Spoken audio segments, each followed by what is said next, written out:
And just like that, y'all, we're in the NBA playoffs. At the time of recording this, we're still waiting to watch the last couple playing games, as you can see by the TBDs here and there. So we'll see what actually ends up happening in those games. I guess I'll probably post this before those games even go out. But regardless, I wanted to start covering the couple matchups that we know are going to take place in the first round of the playoffs. That being the Magic and Cavs, the Sixers and Knicks, Suns and Timberwolves, Lakers and Nuggets. Let's just take a couple minutes and dive into each of those series and talk about some of the key features we want to look at. This is a quick reminder to subscribe, like, and comment, do all those things. I'm going to be covering the playoffs as much as possible throughout this whole run. I think it's going to be a lot of fun to deep dive into all this content, and make sure you leave a comment. Like I said, I've responded to every single comment on my YouTube page in these last 7 months. That's as long as my channel's existed, so leave a comment. I want to talk some basketball with y'all. All right, let's talk Cavs Magic first, because these are two relatively new teams to the playoff scene, especially the Magic. When I say new to the playoff scene, like with the regimes that they have. Like Cleveland has made a couple like pokes at it as of late. It hasn't been too successful. Orlando, this is kind of their first time with this core group that they have. They're going into the playoffs, and they were very much a surprise team to a lot of people this year. Both teams priding themselves a ton defensively. Orlando, especially, like that's the identity that they really settled on. You know, they never really found like that key star offensive player, if you will, that's just like super dominant, can get you 30 points. They just never developed that talent. So they said, you know what, we got two guys that can go get us 20, and we've got a lot of people that are capable defenders. That's just what we're going to be this year. Cleveland just has an array of kind of defensive players, whether it be Okoro, Donovan Mitchell's obviously more than capable, Garland's capable, obviously Jared Allen and Evan Mobley, extremely good defensive players. But the Cleveland Cavaliers had such an interesting season this year where at some points they were on one of the craziest streaks in the NBA where they were just winning. And then after the All-Star break, I believe they had the worst record amongst teams in the playoffs right now, and that's because like guys like Mobley, Jared Allen, I think, was it Max Strus that went down too? But like, yeah, Mobley went down, like Mitchell was out a ton of games. I want to say he missed like 18 or 19 or something like that. And so they're all just trying to last second here get themselves back together and ready for these playoffs. Whereas the Magic have been relatively healthy as of late. They even like had a really big win against like the Bucks to kind of close things out in the season. And they're like, hey, we can go and beat anybody because we're just that feisty. Oh, they actually have the play right here. I wanna showcase this a little bit. This is one where they get on the ground, they go for the ball, right? You guys can kind of see here. I'm gonna zoom in just a little bit, but also not get demonetized. And then Paolo Banchero just all the way jam.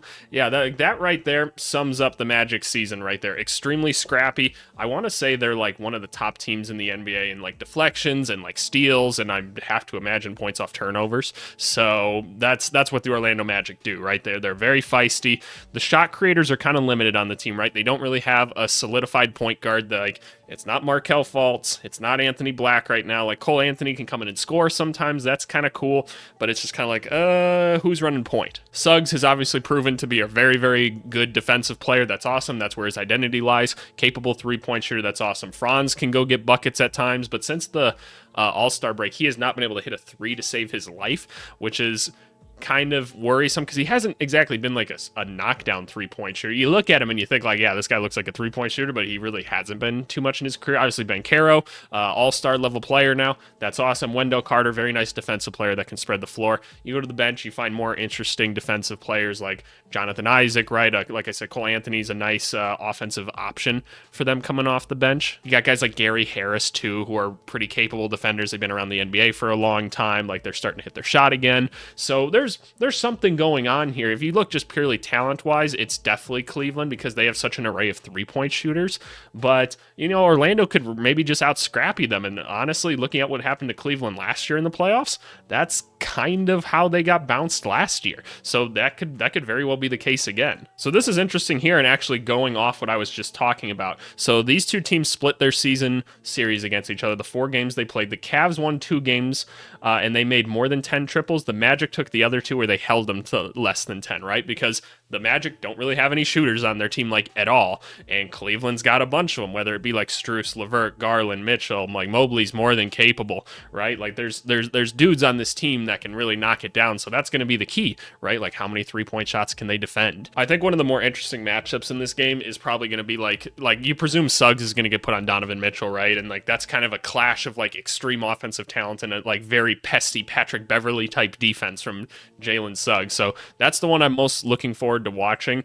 Garland is probably not going to have too bad of a time. Like, I wonder if Anthony Black like ends up kind of getting some of his minutes back to try and like put some extra pressure and some height on Garland. I don't know. That's just going to be something interesting to watch. And then like, how does Banchero go up against a guy like Mobley, right? Who's a lot bigger than him, a lot more athletic. Like, I don't want to say a lot more athletic, but like very nimble and long. Like that can really disrupt a guy like that. But he could out physical him. So that's going to be, I think, a good matchup. Jared Allen, you would think would probably have a decent advantage on Wendell Carter, but he's probably a little bit underrated defensively. So it's going to be an interesting series. As far as who I think is going to take this series, give me Cleveland. I think they're just too talented. I don't think the Magic are quite ready yet. I think they need some more shooting on this team. I think come playoff time when teams have more time to prepare, the lack of shooting is really going to hurt you. So give me Cleveland in that one. Alrighty, let's talk Minnesota and Phoenix. So this is an interesting series. You look at these two teams and you go, wow, a lot of talent on one side in Phoenix, and then a very high upcoming team that also has a lot of talent in Minnesota, but it's a more so unproven talent. Let's talk about the Timberwolves first. Obviously, they figured out the Gobert Cat thing, right? That's awesome. They figured out how to keep those two playing off each other. Cat has improved defensively, still not great at it. Gobert is still the defensive force that he always is. Anthony Edwards took the jump that we hoped he would after coming off that Team USA. We said that he was going to be really that guy for them, and he was that guy. Jaden McDaniels, phenomenal defensively. Rudy Gobert talks about all the time how confident he feels sticking close to the rim because he knows that Jaden McDaniels and other company are just really locking it down out there. And then guys like Naz Reid, who really are like in a 6 Man of the Year competition, and he probably is the best center or backup center in basketball. I was saying I think Andre Drummond in another video, but yeah, it's probably Naz Reid. And so his ability to come in and just change things up and be kind of an in-between of Cat and Gobert is a very interesting thing to be able to throw out there at all times. Now, the Timberwolves don't score like a whole ton of points. Like, they're very good defensively, and they've got two guys that really go get buckets. It's Ant and it's Cat, right? Two very dynamic scorers. Cat is a phenomenal offensive big man, and Anthony Edwards is just one of the best players in basketball, right? And he's extremely competitive, extremely physical. There's not a great person to guard him in the NBA. There's just not many people capable of it. But where I get worried is the Timberwolves defense is predicated so much on getting people to the rim than kind of force feeding them to Gobert, right? And then like people really guarding the perimeter well, they're one of those teams that's like, yeah, you can take as many mid-range jumpers as you want. And in the playoffs, we know that the guys that can get to their spots and make their high percentage looks are the teams that normally win. And unfortunately for the Timberwolves, they're going up against a team that absolutely loves the mid-range shot because they have three of the best mid-range shooters like of all time in Devin Booker, Bradley Beal, and Kevin Durant.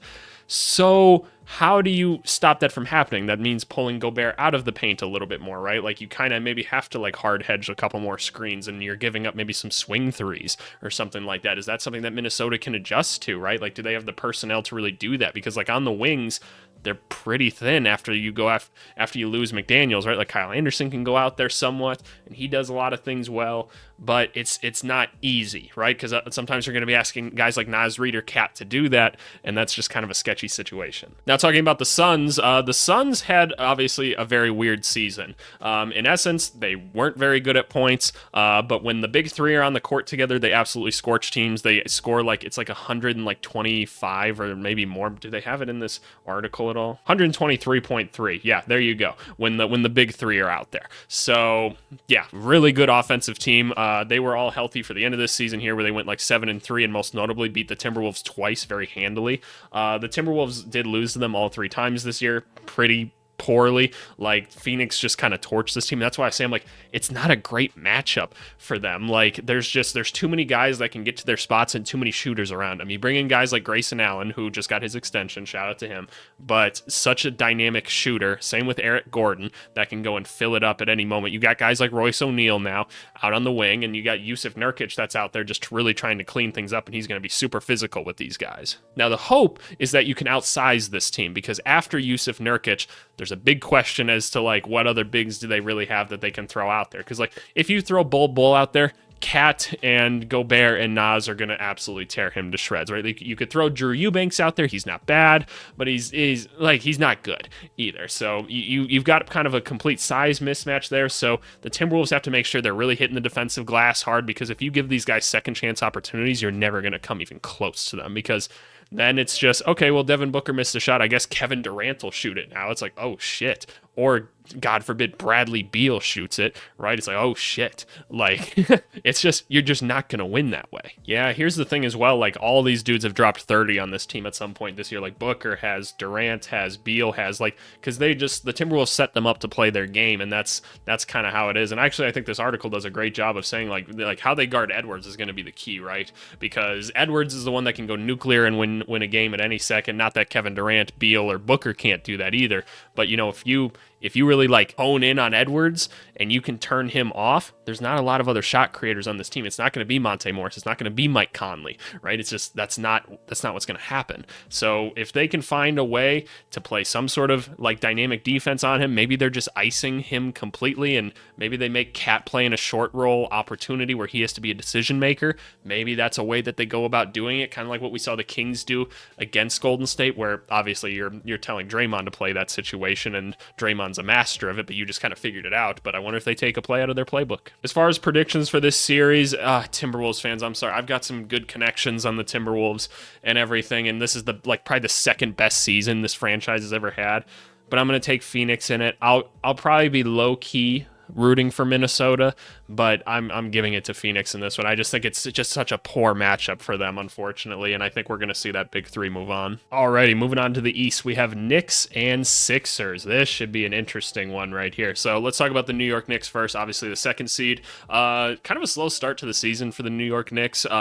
Just wasn't a ton going on, and then they went and made that trade for OG Anunoby, and I feel like I saw the statistic the other day. Like, they've only lost like 3 games that OG Anunoby has actually played in this year, and I actually see on the screen here it says they went 12-2 after his arrival, and maybe they only lost like 1 more with him playing the rest of the year. It was something like that. They've only lost like a couple of games with him in the lineup, and that's because he's elite defensively. He plays great off ball, especially with guys like DiVincenzo and Brunson. Like, they just have a great connection just right away, and he just nails his corner threes, which is awesome when guys like Brunson and like a Mitch Robinson and at the time Julius Randle were like really operating well together and like getting in those pick and roll opportunities, and they're like, okay, they're cutting us off now. I got to hit the skip pass to the corner. That's so common, and if he's going to hit over 40% of those, like, and be a dynamic cutter, like that's just a deadly combo. Obviously, like, we have to give all the credit in the world to Jalen Brunson. Like, he has been absolutely phenomenal this year. He put in really an MVP quality season. Probably not going to get the award, but it was up there for one of the better seasons that you've just seen. He plays so well within himself. He's so talented, so skilled, so smart. Awesome player. Obviously, his running mate, Julius Randle, is out, and that's just unfortunate because he's a very, very talented player. You'd like to think that this will let them maybe move the ball around a little bit more, but when you're losing a talent like that, you're losing a talent like that. You never actually get better from that. Now, they do have some other guys to supplement it. They've got one of the deeper teams in the NBA. You got guys like Bojan, who haven't really been hitting a ton. Same with like Alec Burks. They haven't quite figured it out, but those are dudes that historically are very, very talented NBA scorers and very reliable, and you'd like to think that they'd be able to figure it out. But this is a Tom Thibodeau-led team at the end of the day, so you know you're going to get a super gritty team and everything, right? Like, they push you in every single game, and they're never going to live up or, let up at all. Let's talk about Philly, though.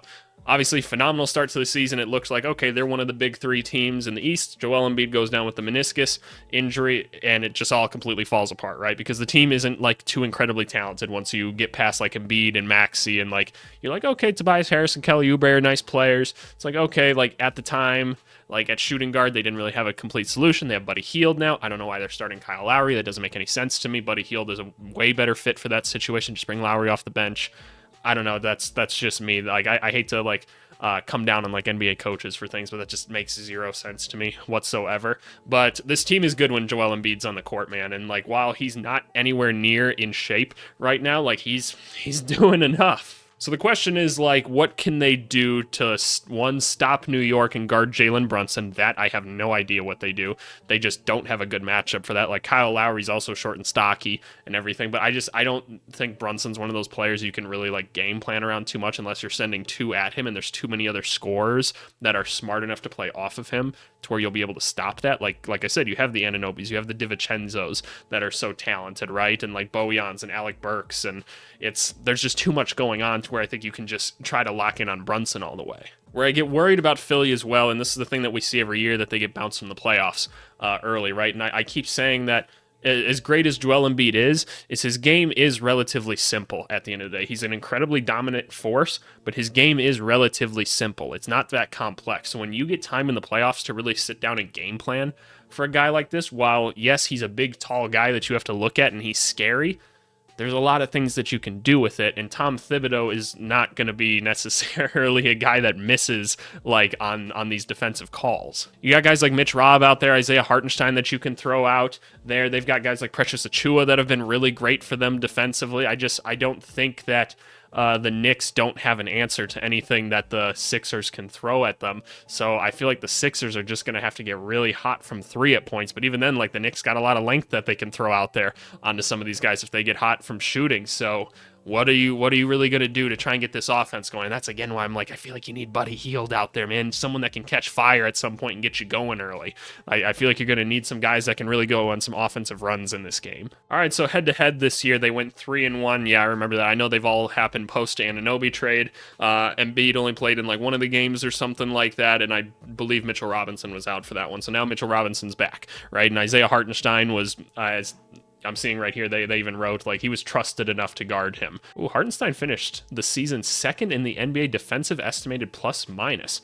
Shout out Isaiah Hartenstein, man. He's nice. He's like a nice passer and everything, too. I like Hartenstein a lot. That's another good backup center out there. You got to get your good backup centers, man. You can't play basketball without a good big man. It just doesn't work. Yeah, no, I just think the Sixers are going to have a really hard time with this one. Like, Maxey, who is going to be guarded by Brunson most likely, and he's going to give him a heck of a time. As good as Maxey is, and he's extremely talented, he's going to have to rely on dudes like a Nick Batum, and he's going to have to try to be a star again, right? Like a Kelly Oubre, Tobias Harris, who, you know, these are solid NBA players, but the Knicks just have so many people to throw at them. I don't see how Philadelphia really comes out of this one. And so with that being said, I'm just going to say I just think the Knicks are kind of going to go with this one. I'm not going to predict how many games it is for any of these or anything, but give me the Knicks in this one. All right, last one. Let's talk Lakers Nuggets. So obviously the Nuggets, reigning champs, right? This is a matchup of the Western Conference Finals last year that we had. It was a lot of fun, even though the Nuggets just kind of beat them to a pulp, right? And that's what the Nuggets did last year. They beat everybody to a pulp, and they are just bringing back pretty much the same team, at least as far as the starting lineup. A couple new guys off the bench that are a little bit younger and less proven, but after the All-Star break, when we heard Jokic was kind of like, hey, like, we really got to step it up, their first five has been absolutely dominant. That Jamal Murray, KCP, Michael Porter Jr., Aaron Gordon, Nikola Jokic, it's an extremely dynamic group. At the end of the day, Jamal Murray, Jokic, pick and roll, two-man game is the most unstoppable and unguardable thing in basketball right now. It still is. There's just nothing you can do. They're in complete sync, and you've got guys like Aaron Gordon that are rim running while those two are running around each other that you have to watch at all times, and Michael Never Swing the Rock Porter, who's just ready to chuck up a three at any moment, and he's one of the best catch and shoot players in basketball. Throwing KCP, who's just a great 3-and-D shooting guard. Like, it's a tough lineup to go around, man. Like, I know Murray's never won like any awards. He's not an all-star, but man, in the playoffs, he sure looks like it, right? And Jokic is obviously probably the MVP, and that's just what he does, man. He's that impactful. Like we said, though, their bench is a little bit depleted. Obviously, you don't have the Bruce Browns and the Jeff Greens and guys like that at this point. You're looking at the Christian Browns to really make an impact. To Reggie Jackson, Peyton Watson's going to be someone they look at. Who's going to play backup big minutes for them? That's always a thing that they're wondering. They were really hoping it'd be Zeke Naji this year, and that really hasn't come into fruition.